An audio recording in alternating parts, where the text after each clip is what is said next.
Baik, bismillahirrahmanirrahim. Assalamualaikum warahmatullahi wabarakatuh. Alhamdulillahirabbil alamin. Allahumma shalli ala sayyidina Muhammad wa ala ali sayyidina Muhammad. Oke, baik adik-adik sekalian, ini merupakan video pemaparan terkait tata cara pengisian jurnal penutup. Silakan adik-adik coba sendiri di rumah. Artinya untuk memastikan sumber-sumbernya, karena ini cuma memindahkan. Jadi formnya tadi sudah saya kirim ya, sudah saya kirim ke grupnya, grup WhatsApp. Nah sekarang, namun sebelum saya jelaskan tata cara pengisian ini, jurnal penutup dan posting ke buku besar di bawahnya dan seterusnya, kemudian sebentar kita juga akan ke neraca. Saya pengen menjelaskan dulu secara singkat terkait mengenai pengertian neraca lajur atau jurnal penutup. Kita memahami dulu secara naratif jurnal penutup dan neraca saldo penutup. Nah, menurut rangkaian besarnya, akuntansi perusahaan dimulai dari pencatatan posting jurnal ke buku besar, membuat neraca saldo, jurnal penyesuaian, neraca lajur, dan laporan keuangan. Setelah selesai membuat laporan keuangan, siklus akuntansi masih belum berhenti tapi masih berlanjut dengan membuat jurnal penutup. Nah, jurnal penutup inilah yang akan kita buat. Nah, jurnal penutup itu digunakan untuk menutup semua akun pendapatan dan beban atau akun nominal pada akhir periode. Yaitu dengan cara menjumlahkan akun-akun tersebut pada lawan saldo nominalnya. Jadi dijumlahkan dengan saldo lawannya begitu. Atau dengan kata lain, jurnal penutup dilakukan dengan maksud untuk mengenalkan saldo akun sementara, dalam hal ini pendapatan dan beban, sehingga perusahaan dapat mengetahui apakah perusahaan untung atau rugi di bulan berjalan atau di tahun pencatatan akuntansi tersebut.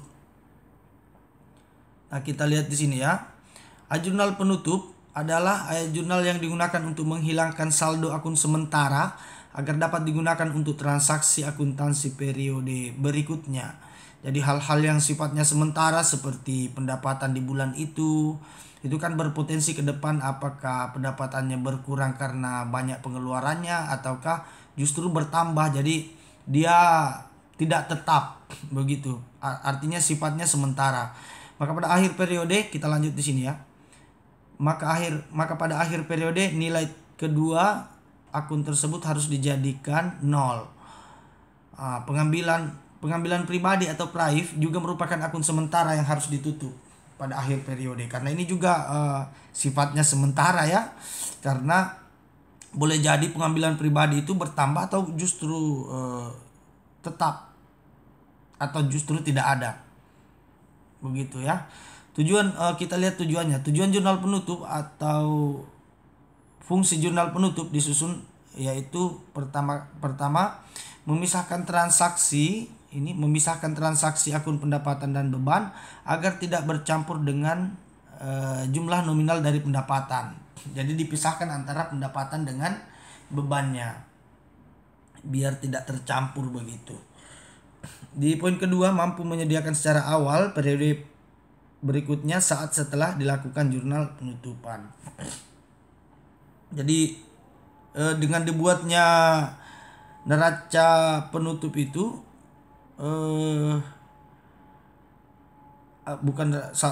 jurnal penutup itu kita bisa menyediakan neraca awal periode untuk di bulan berikutnya atau di tahun berikutnya begitu. Yang ketiga, mempermudah apabila laporan keuangan tersebut diperiksa oleh auditor begitu, karena dengan membuat jurnal penutup maka terjadi pemisahan antara akun nominal di periode sebelumnya dengan periode akuntansi selanjutnya. Jadi terpisahkan antara akun-akun nominal, dalam hal ini pendapatan dan biaya di tahun lalu, kemudian pendapatan biaya di tahun ini itu terpisah, jadi mudah diidentify begitu.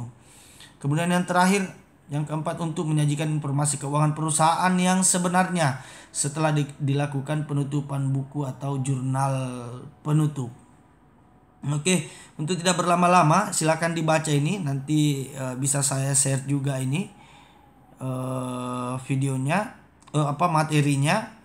Nanti kalau buat yang di YouTube nanti saya masukkan linknya ke YouTube, termasuk tadi ya pencatatan transaksi pencatatan sebelum ini jurnal penutup.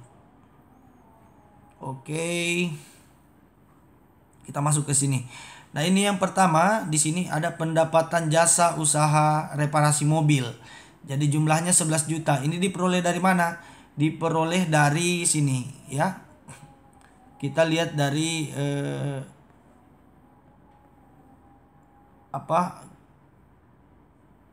neraca lajur. Mana neraca lajur? Ini neraca lajur ya.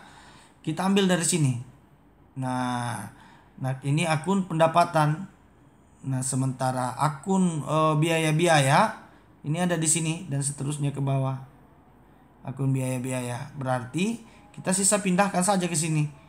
Ini akun pendapatannya, ini biaya sewa, biaya gaji, biaya penyusutan peralatan, biaya rupa-rupa, biaya pengambilan pribadi atau private tadi. Nah, pengambilan pribadi ini tidak ada di sini ya, bukan di kolom ini perhitungan laba rugi, tapi dia ada di sini, di ini tepatnya.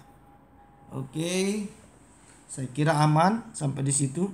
Silakan bertanya kalau ada yang tidak dipahami. Nah, ini ada modal usaha. Modal usaha ini maksudnya setelah dikurangkan antara pendapatan dikurangi dengan biaya-biaya atau ya pengeluaran-pengeluaran. Caranya gimana? Ini disaldokan dulu. Begini ya. Oke, saya contohkan ya. Nah, ini sama dengan, kalau ini di Excel agak mudah. Ini ya. Sum. Begitu caranya kalau di Excel. Itu sisa kita blok ini.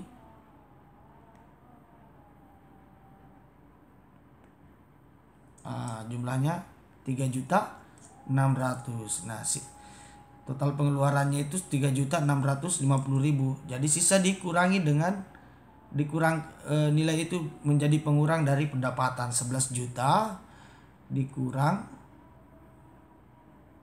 biaya, pendapatan dikurang biaya sama dengan 7.350.000. Nah, udah sama kan? 7.350.000. Oke, saya kira itu aman ya. Nah, sekarang kita lihat pendapatan usaha reparasi mobil. Jadi pendapatan usaha ini sudah masuk ke buku besar ya.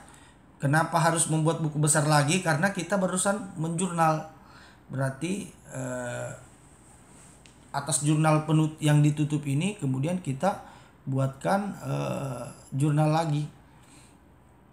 Dilakukan pemostingan, diposting ceritanya. Nah, pertama pendapatan jasa sebesar 7 juta itu diambil dari, coba kita lihat di sini ya, di jurnal yang tadi, di tanggal 6 bulan 1 ini kan ada pendapatan jasa 7 juta. Kemudian di tanggal 7 bulan 1 ada pendapatan jasa lagi sebesar 4 juta. Nah, itu yang kita pindahkan. Mana tadi? Ini ya. 7 juta, 4 juta. Nah, ini ditambahkan hasilnya kan 11 juta. Ini kan. Ini sisa dipindahkan dari sebelah sini. Kemudian nilai ini ditambah dengan ini sama dengan 11 juta. Nah, saldonya dibuatkan berlawanan supaya saldonya 0. Ini dikurang ini sama dengan 0. Begitu. Dan begitu selanjutnya. Biaya ini diambil dari tanggal 1 bulan 4 2020 di jurnal. Nah, namun akun biaya ini kan sudah kita buat penyesuaian. Nah, ini kita buat penyesuaian itu, jurnal penyesuaian di tanggal 31. Biaya sewa. Nah, ini kan 8.250. Mana? tadi ini 9 juta kan biaya sewa awal di tanggal 1. Ini bisa kita lihat di jurnal awal ya, yang paling awal. Kemudian dibuat penyesuaian karena dari nilai 9 juta ini kan belum semuanya terpakai, hanya 1 bulan. Nah, setelah dibagi 9 juta dibagi 12 bulan, kenanya 750 per bulan. 750. Nah, 750 itu karena ini untuk pembayaran bulan pertama, berarti sisa duitnya 8.250.000 dan yang terpakai itu sebesar 750.000. Nah, begini caranya, dijumlahkan lagi. 9 juta dikurang 8.250, kemudian hasilnya 750 ini dibuat berlawanan lagi sehingga saldonya 0. Begitu. Jadi keterangan ini sisa diambil dari ini ya. Keterangan jumlah di sini diambil dari neraca lajur. Jurnal penyesuaian ya. Nah, sekarang biaya gaji. Nah, biaya gaji termasuk bagian dari yang disesuaikan menurut soal. Karena 1.600.000 ini kan belum dibayarkan di bulan 1. Diminta untuk dibayarkan di bulan 2. Berarti duitnya belum keluar. Begitu. Jadi kita lihat jurnal penyesuaiannya. Mana biaya gaji? Nah, ini biaya gaji 1.600.000, gaji terutang karena belum dibayar 1.600.000. Nah, itu yang kita masukkan ke sini. Kita pindahkan saja. Itu tanggalnya tanggal 31 ya, sama dengan yang tadi dijumlahkan. Nah, kemudian ini biaya penyusutan peralatan. Biaya penyusutan juga termasuk di sini tadi. Ini ya. Mana biaya penyusutan peralatan 200.000. Jadi sisa kita pindahkan ke sana dan akhirnya begini hasilnya. 2 juta ya. Nah, biaya rupa-rupa. Biaya rupa-rupa ini diambil dari jurnal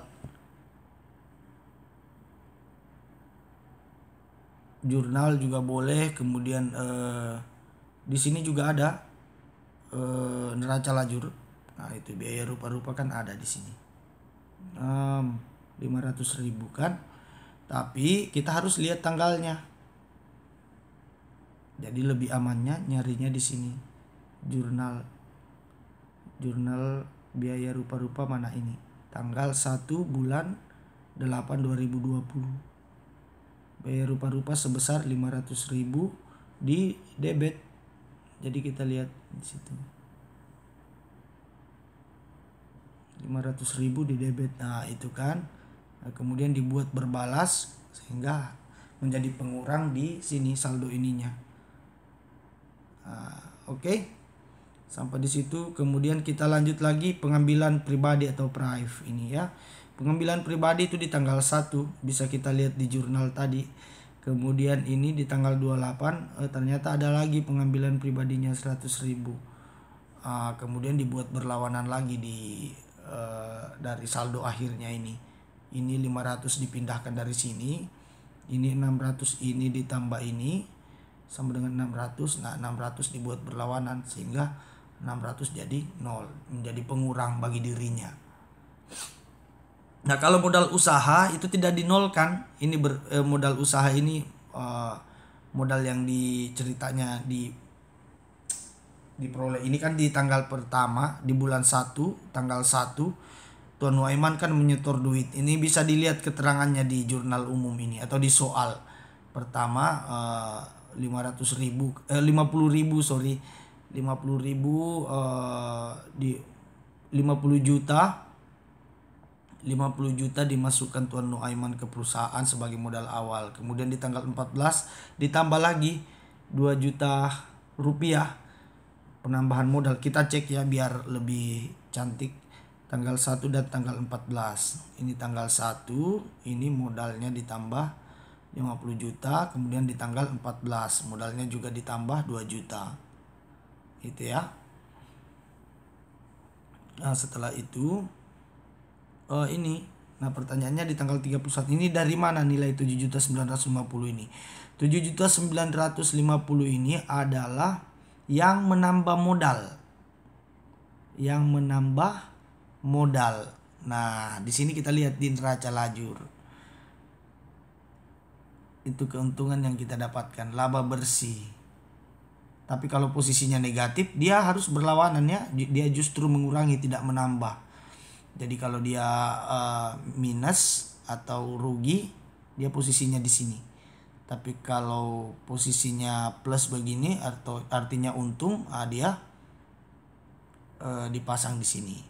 Jadi begini, 50 juta ini dipindahkan dari sini, 52 juta 50 ditambah ini, kemudian hasilnya ini 52 juta ditambah ini, kemudian hasilnya ini. Nah, ini ada 600.000. 600.000 ini apa? Hal yang mengakibatkan atau kegiatan yang mengakibatkan modal berkurang. Dalam hal ini pengambilan pribadi oleh Tuan Nuaiman. Nah, kita ambil 600.000 dari modalnya kan sudah berkurang. Nah, kan ini tadi pengeluaran kan sudah tercover di dalam sini. Ini sudah final, jadi sudah menjadi bersih. Tapi nilai 7950 ini belum mengcover ini 600.000. Ini kan diperoleh dari sini tadi 7950. Akun-akun ini saja, sewa, biaya penyusutan, biaya gaji, biaya rupa-rupa dan seterusnya ya. Nah, belum mengcover ini, makanya dia dipisahkan sendiri di sini untuk menjadi pengurang, karena dia menjadi pemicu juga modal berkurang dalam hal ini pengambilan pribadi, sehingga hasil akhirnya itu 59.350. Dan ini tidak usah dinolkan ya, karena ini biar mengidentifikasi, dari modal 52 juta yang sudah disetor Tuan Nuaiman, kita hari ini sudah punya 59 juta, berarti kita sudah untung 7 jutaan lebih ya. 7 jutaan lebih. Nah, begitu. Nah, sekarang di kolom selanjutnya, ini kan sudah final ini antara jurnal penutupnya dengan setelah dibuat jurnal ini kemudian diposting ke buku besar ini semua. Ya, itu sudah final. Nah, sekarang kita buat neraca lagi, karena kalau melakukan posting ke buku besar tentu kita harus buat neraca. Nah, neracanya ini sisa memindahkan saja. Diambilnya dari mana? Dari neraca lajur. 40.900.000 begitu. Dimasukkan semuanya. Piutang usaha dimasukkan, sewa dibayar di muka 8250. Ini perhatikan ya. 8250, jangan sampai masih ikut yang pertama biaya 9 juta itu. Sorry, mana tadi? Ini.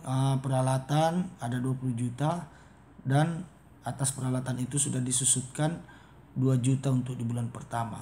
Bulan depan kalau diminta 1% lagi berarti sudah 400.000 atas 20 juta itu.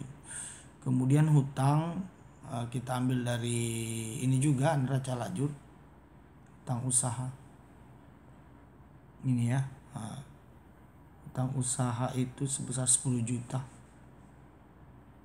Sisa kita memindahkan saja. Gaji terutang 1.600.000.